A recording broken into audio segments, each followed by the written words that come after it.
그분에서 기도에도 감동이 되고 감사가 됩니다.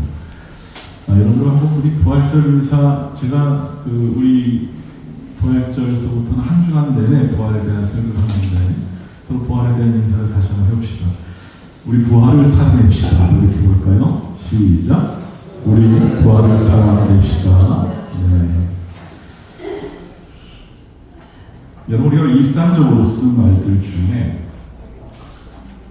고기를 굽거나 또는 뭐 집에서 안 좋은 냄새가 날 때 여러분 이런 말 쓰죠. 야, 후황 좀 틀어, 후황. 씁니까, 안 씁니까? 후황 틀어 할 때 그 후황이 무슨 뜻인지 알고 쓰세요? 많이 쓰는데 후황이 무슨 말이에요? 모르고 쓰셨어요? 이재용 주사님 몰라? 그런 거 안 썼어요? 후황 좀 틀어. 그런 거 엄마가 안 썼어요? 근데 후황이 뭔지 모르고 썼어요? 이재용 주사님 내가 역시 아는 것 같아요. 그게 팬이라고 하는 영어를 일본 사람들의 일본식 발음으로 잘 안 되니까 그거를 후행 그랬다가 후황이 된 거예요. 처음 하셨죠? 우리 임재용 선생님 설교를 도와주셔서 감사합니다. 그 팬이라고 하는 건 두 가지 의미가 있습니다. 첫 번째, 기계적인 팬은 이게 환풍기 그 팬입니다. 두 번째 의미는 뭡니까? 나는 임영호 팬이야 할 때 그 팬입니다. 요즘 교회 권사님들이 트로트 가수들에 대해서 굉장히 팬덤이 아주 두텁더라고요. 보니까 같이 콘서트도 가시고 막 그러던데, 이영수 집사님도 한번 가셨죠? 콘서트 한번 가셨죠? 10번 가셨고 10번. 이야, 대단합니다. 저 한 번 못 갔는데 10번을 가셨답니다. 참 가면은 좋죠. 영적이고 어떤 분위기도 있고.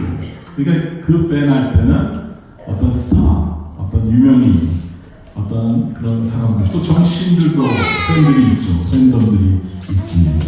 애호가, 뭔가 지지층을 얘기할 때 팬이라는 얘기를 씁니다. 제가 연애 중에 목사님들과 같이 얘기하면서 오래전에 읽었던 책인데 그 책 제목이 오늘 사실은 설교의 제목입니다. 뭐입니까? 오늘 제목이? 네, 팬인가 제자인가. 이 카일 아이들론이라고 하는 젊은 목회자가, 미국에 있는 목회자가 이걸 썼어요. 굉장히 좀 그 당시에 좀 많은 목회자들 사이에서 읽히고, 그리고 이것이 굉장히 도전이 됐고, 이번에 저도 연애를 하면서 30주년이 됐어요. 앞에 여러분들 곧 보시면 교우님들이 준비해 주시고 또 우리 지방에서도 준비해 주셔서 사실 저는 목회를 한 지 35년, 단독 목회한 지는 35년 넘은 것 같아요. 근데 미국에서 목회하는 기간이 거기서 이게 떼져서 미국 감리교회와 한국 감리교회는 서로 형제 교단이긴 하지만 다릅니다. 그래서 예전에는 두 가지 그 두 교단에 같이 이렇게 회원이 될 수 있었는데 이제는 그게 안 됩니다. 그래서 그 기간이 빼졌기 때문에 그래서 30주년을 늦게 받았습니다. 그래서 감독님이 늦어서 미안하다면서 이번에 30주년 축하를 받았는데 축하할 일인가? 하고선 저는 그냥 교회다고도 알리지 않고 뭐 제 아내한테도 뭐 얘기 안 하고 거기서 가서 받았는데 목사님들이 얘기하면서 정말 축하할 일이거든요. 30년 목회하는 게 쉽지가 않다는 겁니다. 여하튼 간에 축하할 일이라고 해서 감사하다고 그리고 꽃도 받고 그랬습니다. 그래서 다시 한번 생각하는 거예요. 그 책 제목. 내가 목회를 30년 하면서 교우들한테 설교하고 했고 또 함께 신앙생활하고 함께 교회를 했던 그 여러 교회들이 있지 않습니까? 또 여러 교우들이 있지 않습니까? 아주 주마등처럼 지나가더라고요. 참 만났던 교우들, 장로님들, 권사님들, 집사님들 참 이게 막 지나가는데 그러면 다시 그 마음이 떠오르는 거예요. 내가 예수님의 팬인가? 제자인가? 이건 저에게 굉장한 도전이 되는 그런 물음으로 다가왔습니다. 그 책의 내용을 약간 소개를 하자면 우리가 예수를 믿는다고 하는데 과연 내가 예수를 믿는다는 것이 어떤 의미를 갖고 믿고 있는가에 대한 물음입니다. 같이 예배를 드립니다. 하나님 이름 찬양하고 예수님 앞에 경배와 찬양을 드리고 아주 멋진 예배당과 또 세련된 설교와 그런 모습들의 찬양과 경배 예배를 드리는데 그것이 과연 예수님의 제자로서 드리는 예배인가? 아니면 내 감정이나 내 기분에 맞춰지는 그래서 오늘 예배는 은혜스러웠어.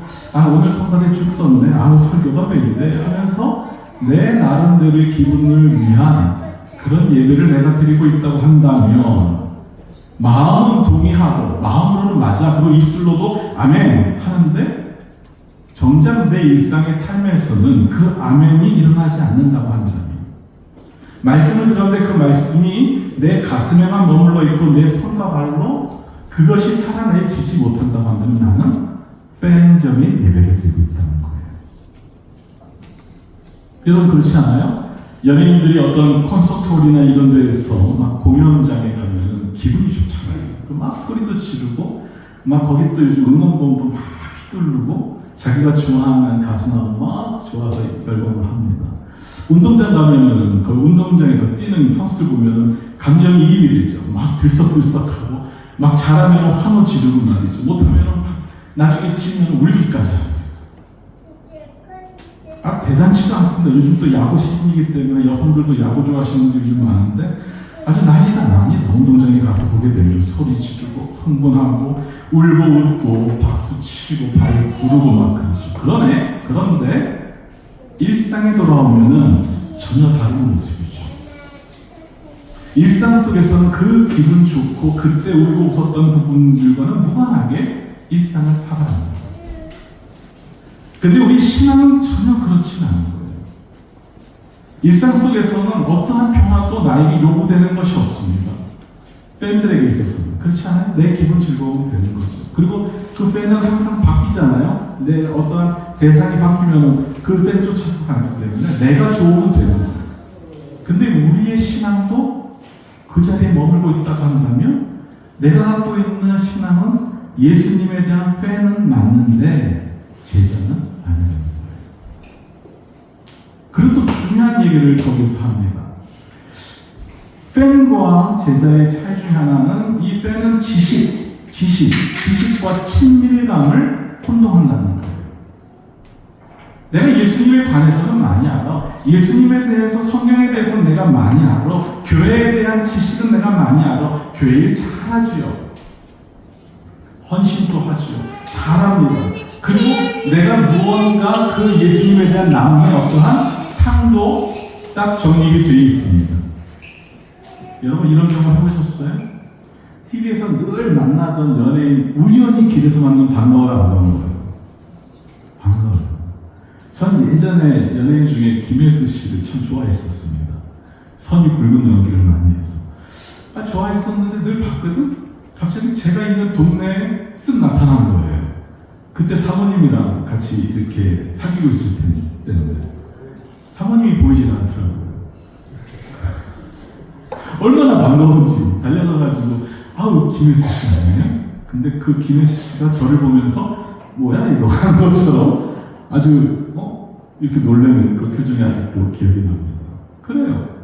나는 그분에 대해서 너무 잘 알아. 영화를 통해서 그분의 이미지도 알고 있고 그분의 목소리가 너무 익숙하고 그분의 모습, 그 실루엣은 그냥 싹 봐도 저건 김혜수야 할 정도로 압니다.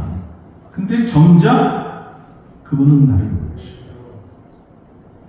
뻘쭘한 그 연예인들의 표정이 있잖아요. 막 반갑다고 그러는데 이러면 거기도 신문 나오죠. 팬에 대한 예의가 없다고 이렇게 했는데 사실 입장 바꿔놓고 생각해 보십시오. 난 전혀 모르잖아. 근데 그 사람 나한다고 막 반가워하는데 나 이름도 모르는 사람인데 아무래도 그런 모습은 좀 의아스러울 겁니다. 나는 상대방에 대해서 너무 잘 알고 친하다고 생각하고 있는데 그는 나를 모릅니다. 여러분 이게 성경에도 나오지 않아요? 내가 주여 주여 하고 주님의 이름을 불렀다는 거예요. 내가 주님의 이름을 가지고 많은 일들 심지어는 선지자 노릇까지 한다는 거예요. 누구의 이름으로? 주의 이름. 또 내가 귀신을 축진하는 그런 역사도 누구의 이름으로? 주님의 이름을 한다는 거예요. 그 외에도 많은 권능을 누구의 이름으로? 주님의 이름으로 한다는 거예요. 나는 주님을 너무 잘하는 것 같아. 나는 주님에 대해서 빠삭해. 여러분, 성경에서 알다라고 하는 단어를 쓸 때 히브리어로 야다라는 말을 씁니다. 근데 이 아는 것은 지적인 알을 넘어 쓰는 알을 쓸 때 야다라는 말을 써요. 이게 뭐냐면 부부간에 아주 친밀한 그런 관계 형성을 갖고 있었을 때 안다라고 얘기합니다. 나는 주의 이름으로 주님을 아는 거죠. 주의 이름으로 내가 이러이러한 역사를 했습니다 라고 나는 주님을 압니다 라고 자신있게 얘기했는데 주님 뭐라고 그래요? 불법을 행하는 자들아 내게서 떠나가라 말씀하죠. 주님을 안다고 하는데 주님을 모르는 거예요. 여러분, 이게 우리에게 있어서 굉장히 중요한 포인트입니다. 여러분, 지금 주님 믿은 지 몇 년 되셨어요? 예수 믿은 지 몇 년 되셨어요? 교회 다니고 신앙생활 한 지 우리가 얼마나 됐습니까? 그동안에 우리 속에 열심히 막 있었잖아요. 그렇죠? 또 지금도 열심히 있고 그 열심히 뭐 성가대도 하기도 하고 교회 봉사도 하기도 하고 여러 가지 일들도 지금까지 해오잖아요. 나는 주님을 안다고 생각하고 있는데 주님은 나를 아실까? 한번 우리가 생각해봐야 되는 것입니다. 마태복음 23장에 보게 되면 종교 지도자들과 예수님의 대화가 나옵니다. 그들은 서기관들이고 바리새인들이었습니다. 복수형입니다. 여러 명의 서기관들과 여러 명의 바리새인들이 있는 그곳에서 주님이 얘기를 하는데 놀라운 사실은 그들에게 화 있을진저라는 말이 무려 7번이 나옵니다. 여러분, 이 7이라는 숫자는 다 알죠? 성경에서 무슨 수입니까? 7은 완전 수예요. 그러면서 그들에게 화 있을진저라고 하는 그 본질은 뭐냐면은 바로 너희들 속에 너희가 정말 있어야 될 것은 있지 않고 너희들이 겉껍질만 갖고 있구나. 외식하는 자들, 심지어는 그들에 대해서 뱀들이라고 표현하고 독사의 새끼들이라고 표현합니다. 그러면서 너희들이 어찌하여 지옥의 형벌을 면하겠느냐고 말씀합니다. 신랄하게 비판합니다. 누구에게? 예수를 모르는 사람들에게? 평신도들에게? 아니요. 서기관과 바리새인들은 율법에 전통한 사람들이었어요. 아니, 성경을 줄줄줄줄 외우는 사람들이었어요. 여러분, 성경 외우시는 분들, 우리 성경 이렇게 한 장씩 외우기 힘들잖아요. 근데 실질적으로 성경을 외우시는 분들이 있습니다. 제가 여수에 그 손양 목사님 기념한 우리 교회에서 한번 갔었잖아요. 그때 갔었을 때 한센병을 앓았던 그 집사님, 그분은 시집 가가지고 바로 한센병이 발생병을 해가지고 쫓겨나서 그리고 그때 연세가 86세인가 그랬는데 그때까지 그냥 거기 사시는 거예요. 근데 그분은 성서를 외우시는 거예요. 깜짝 놀랐습니다. 근데 이거는 유도 아니래요. 그분은 신약 성서의 일부를 외우셨는데 전설적인 분이 계셨는데 신약 성서를 다 외우시는 분이 계셨대요. 불교하죠. 근데 이 율법사들은 구약을 외워요. 다 이 부분에 대해서 정통하고 이것은 무슨 말이라고 하는 것에 대해서 누구보다도 권위를 갖고 하나님의 말씀, 하나님의 뜻을 얘기할 수 있는 자들이 바로 그 바리새인들 속에 있었고 서기관들 중에 그런 사람들이 모여있는 거예요. 근데 예수님께서는 그 부분에 대해서 실패하시는 겁니다. 화가 있다. 너희들 이거 화가야. 외식하고 있는 거야 라고 말합니다. 그 율법의 정신을 잊어버리고 율법의 껍질만 붙들고 산다는 거예요. 율법의 정신은 하나님의 긍휼하심입니다. 하나님의 자비와 하나님의 사랑, 인간에 대한 사랑, 그것은 너희들이 쏙 빼놓고 그저 껍데기만 붙잡고 있음으로써 그것이 하나님에 대한 제사이고 하나님 말씀이라고 생각하는 것, 그것은 너희들이 화를 입는 일을 당한 거다. 아주 예수님께서 힐난하시는 거죠. 불법을 저지르는 자들이라고 그렇게 말씀하고 있는 것입니다. 예수님께서는 나를 믿어라 하는 말씀보다 나를 따라오라는 말씀을 많이 하셨습니다. 그래서 기독교 신앙에서의 핵심은 예수님을 따라가는 거예요. 예수님을 믿는다고 했었을 때 그 말은 다른 말로 예수님을 따라간다 하는 것입니다. 예수님을 따라간다고 하는 것은 다른 말로 예수님을 따라 산다는 거죠. 근데 거기 앞에 또 붙어 있습니다. 누가복음 9장 23절 보면 아무든지 나를 따라오려거든 자기를 부인하고 날마다 제 십자가를 지고 나를 따를 것이니라 이렇게 말씀하고 있습니다. 따르기는 따르는데 자기 부인하고 날마다 자기 십자가를 지고 그리고 나를 따르라고. 예수님은 우리를 팬으로 부르신 적은 한 번도 없어요. 나 인기 있는 사람이야? 나 인기 있는 그런 존재야? 아마 예수님 주변에는 예수님 팬으로 따라서는 상당히 많았겠죠. 그러나 예수님의 십자가라고 하는 부분 앞에 있었을 때 그 팬들은 다 흩어지고 맙니다. 심지어는 예수의 제자라고 했던 남성 제자들도 다 십자가 밑에서는 찾아볼 수 없었습니다. 팬은 좋을 때는 따라붙지만 그렇지 못할 때는 언제든지 대상을 바꾸는 게 팬입니다. 여러분 구약에 보면 아름다운 이야기가 있죠. 룻기라고 하는 이야기입니다. 거기에 보게 되면 시어머니가 룻이죠. 나오미가 시어머니고 룻이 자부죠.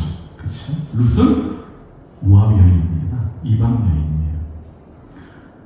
나오미가 남편을 따라가지고 살아보겠다고 흉년을 벗어나기 위해서 간 땅이 바로 모압 땅으로 들어갑니다. 모압과 이스라엘은 관계가 원만한 관계가 아니에요. 좋은 관계가 아닙니다. 지금도 저렇게 전쟁하고 있는데 그 당시에도 역시 마찬가지였죠. 안 좋은 관계예요. 근데 그 땅에 들어서 살아보려고 그 땅에 들어갔는데 남편 죽죠? 두 아들도 죽음을 당합니다. 세상에 그러면서 갑자기 그 집안의 과부가 셋이 되는 거예요. 셋의 과부가 이렇게 앉아가지고 있는 절망적인 상황입니다. 더 이상 자기들에게 기업을 물을 자, 즉 자기들의 삶을 책임질 사람이 없는 거예요. 보호자가 없어진 거예요. 그때 나오미가 결단하고 얘기합니다. 나를 떠나라. 너희들 갈 길로 가라. 그럴 때 오르바라고 하는 자부는 내 어머니하고 뒤도 안 돌아보고 갔습니다. 더 이상 나에게 있어서는 당신은 나의 팬이 될 수 없다는 거죠. 왜? 집안이 이제 거덜났거든요. 막막하거든요. 그래도 먹고 살 거 있을 때는 그 집안에 내가 붙어있고 그 가문에 붙어있으면은 나름대로 나에게 먹을 것이 되고 보호가 됐지만 이제 남편도 다 죽고 시아버지 죽고 이 집안은 이제 끝난 집안이거든요. 몰락한 가문이거든요. 그런데 룻은 떠나라 하는 말에 대해서 이렇게 말합니다. 내가 어머니를 두고 어떻게 떠납니까? 내가 어머니 가는 곳에 나도 가겠고 어머니가 믿는 하나님을 나도 믿겠습니다. 그럼 뭐예요? 아마도 이 나오미는 이 며느리에게 하나님을 전한 거죠. 그리고 이 모압 여성이었던 이 이방 여인 룻은 그 말씀을 그대로 받아들인 거죠. 따라가겠습니다. 붙잡아서 어머니 가는 곳은 내가 끝까지 가겠습니다 하고 갑니다. 여러분 룻기 전체에서는 고부간의 어떤 문제와 어떤 갈등을 해결하는 게 중심이 아니고 그 룻기의 중심은 헤세드입니다. 그건 바로 은혜죠. 은혜. 절망적인 이 가정, 더 이상 희망이 안 보이는 이 가정에 살고자 선택했던 모압 땅이 죽음의 땅이 됐는데 거기서 다시 살고자 정말 자기 자존심 다 꺾고 그 땅으로 오는 거예요. 베들레헴 땅이라고 하는 것은 자기가 떠났던 땅입니다. 아마 떠났을 때 그 생각했겠죠. 내가 번듯하게 우리 가문을 일으켜서 올 것이요. 여러분 작은 동네에 사는 게 어려울 것 같아요? 대도시에 사는 게 어려울 것 같아요. 물론 다 어려울 수 있겠지만 누구네 집에 숟가락 몇 개 있는지 다 아는 집에서는 소문이 한번 돌면 확 돌립니다. 그렇죠? 여러분 작은 교회에서 신앙생활하는 게 그래서 사실은 더 어려운 거예요. 다 아니까. 근데 그 베들레헴은 다 알거든요. 근데 그 땅에 들어와요. 왜? 살기 위해서 와요. 그 자존심이 얼마나 상처가 됐을까. 그리고 룻은 그곳에 와서 일을 합니다. 더운 때부터 늦은 시간까지 이삭을 주면서 일을 하죠. 가만히 있었던 여인이 아니에요. 어머니를 봉양했었어야 됩니다. 어머니와 살아서 생존했었어야 됩니다. 근데 거기 하나님의 은혜가 있는 거예요. 여러분 우리가 인생을 살지만 하나님의 은혜가 우리 인생을 이끌어간다는 사실을 꼭 기억해야 됩니다. 팬은 어려울 땐 떠나지만 끝까지 그것을 붙잡으려 했던 그 나오미를 붙잡았던 룻은 나오미의 팬이 아니라 제자였던 거예요. 여러분과 저를 주님께서는 제자로 부르셨지 우리를 팬으로 부른 적은 한 번도 없습니다. 예수를 믿는다고 하는 것은 바로 예수로 사는 거예요. 그것이 바로 우리 신앙의 핵심이죠. 아무든지 나를 따라오라 그랬을 때 거기에 자격이 주어지지 않습니다. 우리 모두 그 아무든지에 속한 자들이에요. 아무나 된다는 거예요. 이 십자가는 넌 되고 넌 안 돼. 좌측은 되고 우측은 안 돼. 위에 있는 놈 되고 아래 있는 놈 이게 아니라 십자가는 좌우 상하를 다 연결하는 게 십자가예요. 누구든지 아무나예요. 아무나. 자격을 논한다면은 여기 있는 저부터도 자격이 없죠. 제가 어떻게 하나님의 말씀을 전할 자격이 있습니까?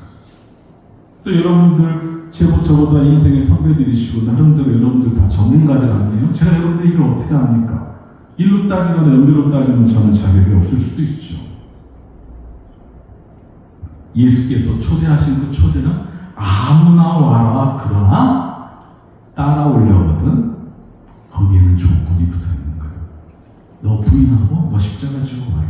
오늘 본문이 바로 그래서 바울이 이렇게 말씀합니다. 여러분들 31절 말씀이 한번 천천히 한번 우리 이주영 집사님 읽어주셨는데 한번 천천히 읽어봅시다. 형제들아 내가 그리스도 예수 우리 주 안에서 가진 바 너희에 대한 나의 자랑을 두고 단언하노니 나는 날마다 죽으리라. 아멘. 여러분 이게 바울의 고백입니다. 내가 지금 살아있는데 살아있다고 얘기하지만 사실은 나는 어떻게 하는 거예요? 날마다? 그럼 날마다 죽는다는 걸 뒤집어서 얘기해 봅시다. 날마다 뭐 한다는 거예요? 다시? 이게 부활이에요. 이게 부활입니다. 우리는 부활을 상당히 오해하는 부분들이 있습니다. 여러분가 장례를 치를 때, 제가 장례를 집도한다거나 많은 장례를 할 때, 우리가 다 죽으면, 우리가 어저께 천주교에 대한 얘기도 했지만, 우리 연옥으로 갑니까? 개신교에서는? 그 연옥교리에 따라서 보면은 어떤 중간층에 가서 머무는 그런 층이 있는 거 아니에요? 그래서 종교 개혁했었을 때 그 면죄부를 싸서 헌금하면 면죄부의 돈이 떨렁 하고 떨어지는 순간 내 조상의 혼이 연옥에 있다가 착 천국에 올라간다. 이래서 장사했잖아요. 우린 그거 아니잖아요. 하나님 믿고 주님 믿고 살았던 사람들 우리가 하나님 나라에 들어간다 그렇게 얘기하잖아요. 그렇게 믿고 있잖아요. 우리는 연옥이 아닙니다. 캐톨릭에서는 연옥을 얘기할지 모릅니다. 중간지를 얘기할지 모르지만 우린 그게 아니잖아요. 그러면 다시 부활한다 그러면 죽어서 하나님 나라 갔는데 다시 여기로 와가지고서 우리가 다시 나오는 겁니까? 우리가 부활에 대한 오해를 하면 안 됩니다. 부활에 대해서 가장 확실하게 얘기해 주는 것 중에 바로 오늘 말씀이 그걸 얘기합니다. 부활은 죽음의 방점이 있는 게 아닙니다. 어떻게 죽었던 사람이 살아나 그 현상의 방점이 있는 게 아니에요. 시체의 소생의 방점이 있는 게 아닙니다. 주님도 그것이 만약에 방점이라면 지난주에 설교했을 때처럼 마리아가 라바이 하면서 나한테 왔을 때 붙잡고 두둥치 하고 나 만져봐 나 살아있지 하고 그것을 강조했을 거예요. 그때 죽이면 어떡합니까? 나 붙잡지 말라. 부활의 방점은 삶에 있는 거예요. 따라서 합시다. 앞으로 어떻게 살 것인가? 이 질문을 이전까지 내 삶이 어떻든 간에 그거는 더 이상 문제되지 않습니다. 그러나 내가 예수 그리스도를 믿는다, 예수님을 따른다 했었을 때 주님은 십자가를 지라는데 십자가를 지라는 거 곧 죽음인데 바울이 얘기하는 것처럼 나는 날마다 죽는다 그랬는데 그럼 내가 주님을 모시고 산다고 하는 것은 내가 죽음을 사는 거예요. 십자가의 죽음이 예수님만 죽으셨으니까 그게 아니라 나로 하여금 십자가 지고 날 따라고 했으면 나도 죽어야 된다는 거예요. 네, 여러분들 죽었어요? 살았어요? 응? 여러분들 죽어있어요? 살아있어요? 죽이시길 바랍니다. 죽어야 돼요. 바울이 얘기하는 것은 내가 날마다 죽노라 하는 것은 바울이 가지고 있었던 어떠한 생각이라든지 물론 그 다음에는 욕망도 있을 수 있고 뭐 여러 가지가 있을 수 있겠지만 하나님의 뜻과 반대되는 그러한 모습에 있었던 것들을 날마다 십자가에 갖다가 죽는 거예요. 그리고 동시에 내가 이제 어떻게 살 것인가? 주님과 함께 사는 거예요. 날마다 죽고 날마다 사는 것이 부활의 삶인 것입니다. 그리고 그 부활의 삶은 제자로서 살아가야 한다는 거죠. 약간 외람된 말씀이지만 제가 이번 연애하고 할 때 그 건의안 심사위원장을 맡았어요. 건의안 심사라고 하는 거는 이제 연애 때 안건이 들어왔었을 때 그 안건에 대해서 심사하고 그것을 그 연애 때 통과시키는 또는 통과 안 되는 그 굉장히 중요한 일이었었습니다. 근데 여성 교육자들, 여성 목사님들이 여성이기 때문에 임신을 해야 되고 출산하잖아요, 목사님이. 그러게 되면 부교육자들도 그렇고 또는 담임 목회를 하고 있는 분들도 그렇고 이 공백이 생기잖아요. 그때 연애에서 좀 설교하시는 목사님도 파송해 주시고 그때 교회를 목회를 할 수 있는 도움을 줄 수 있는 그런 분들을 좀 보내주십시오 하는 그런 배려의 안건이 올라왔어요. 여성 목회자님들 25분이 사인해가지고 우리 지방의 이선희 목사님, 목사님 이거 좀 통과시키게 도와주세요. 글쎄 내가 통과시키는 게 아닌데 일단은 받아가지고 그래서 감독님한테 올려드렸습니다.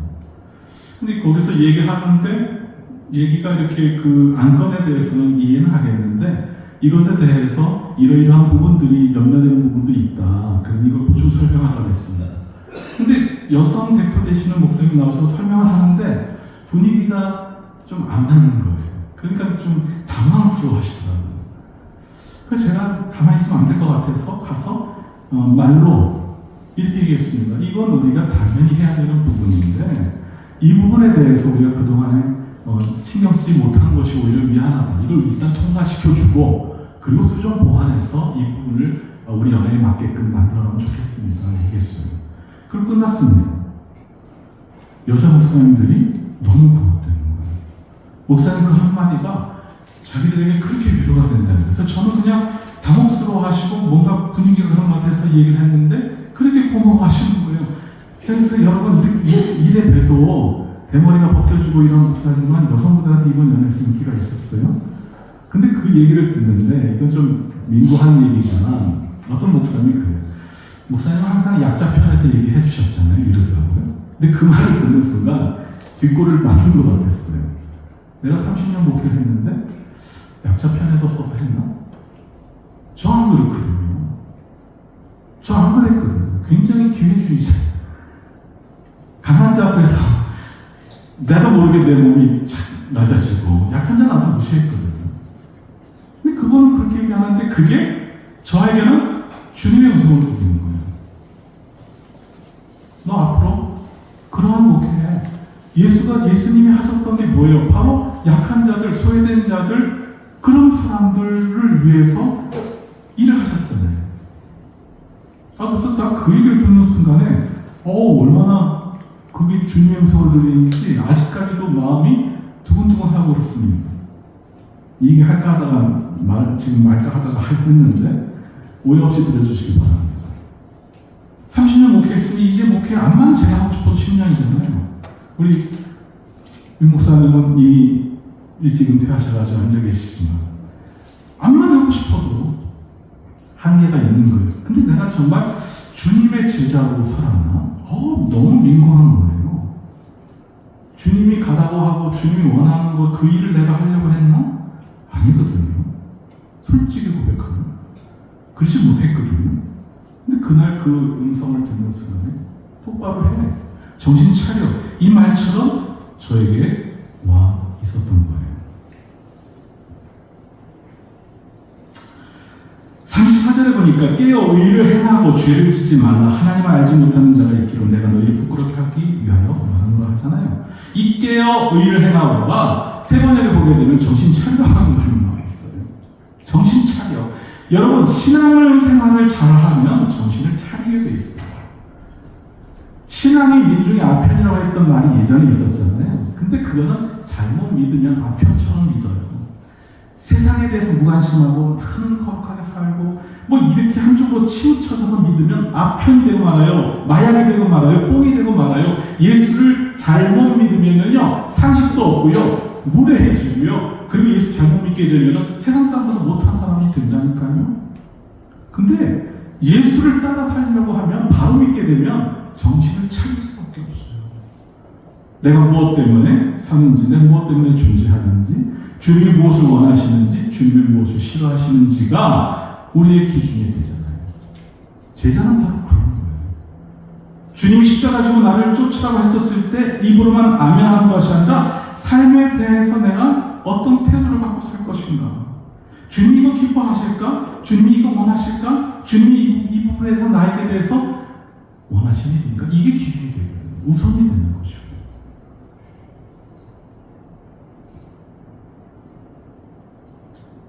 정신 차리고 죄를 짓지 마. 성경이 말씀하는 죄는 악행만을 얘기하는 게 아닙니다. 뭐 살인하고 강도하고 뭐 미워하고 뭐 이런 것만 얘기하는 게 아니라 근본적인 성경에서 말하는 죄는 하나님의 뜻에 반하는 모든 일체의 모습을 다 죄라고 얘기합니다. 내가 주의 이름으로 뭘 했다가 주의 이름으로 뭘 했다 이게 중요한 게 아니라 정말 아버지의 마음을 아느냐, 정말 하나님의 마음과 하나님의 소원이 내 속에 있는데 그것을 내가 알아차리고 사느냐. 그것을 알고 산다면 우리는 죽음을 사는 거예요. 그게 십자가거든요. 주님 마음 알고 그대로 사는 건 십자가를 지는 거거든요. 각자의 모양, 각자의 형편, 처지는 다르지만 내가 그 뜻대로 살겠습니다. 그게 십자가고 그럼 난 그 안에서 죽고 그리고 나는 그 안에서 사는 거예요. 그래서 내 삶이 부활의 삶을 살게 되는 거죠. 다시 여러분 묻습니다. 여러분 예수의 팬입니까? 팬으로 여러분 인생의 여정 속에 신앙생활 수십 년 하고 마칠래요? 아니면 여러분 진짜 제대로 살고 싶으세요? 이 문호 앞에 여러분 각자 아멘으로 답하실 수 있는 우리 경심의 지체들 되기를 주의 이름으로 축원합니다. 합시다. 팬이 아닌 제자로서의 삶을 살 수 있도록 성령의 날마다 저에게 힘을 허락하여 주옵소서. 예수 이름으로 기도드렸습니다.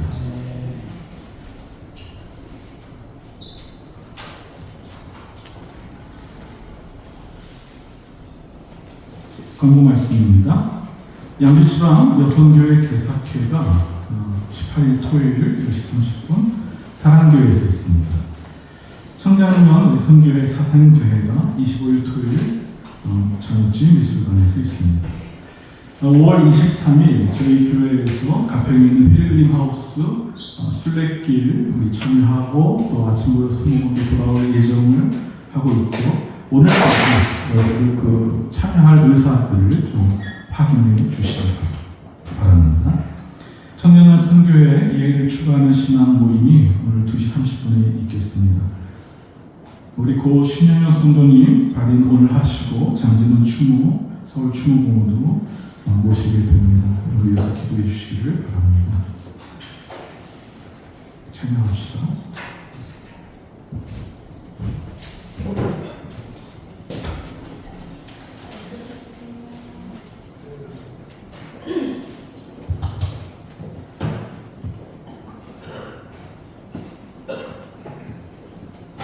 할렐루야. 네, 제자의 삶을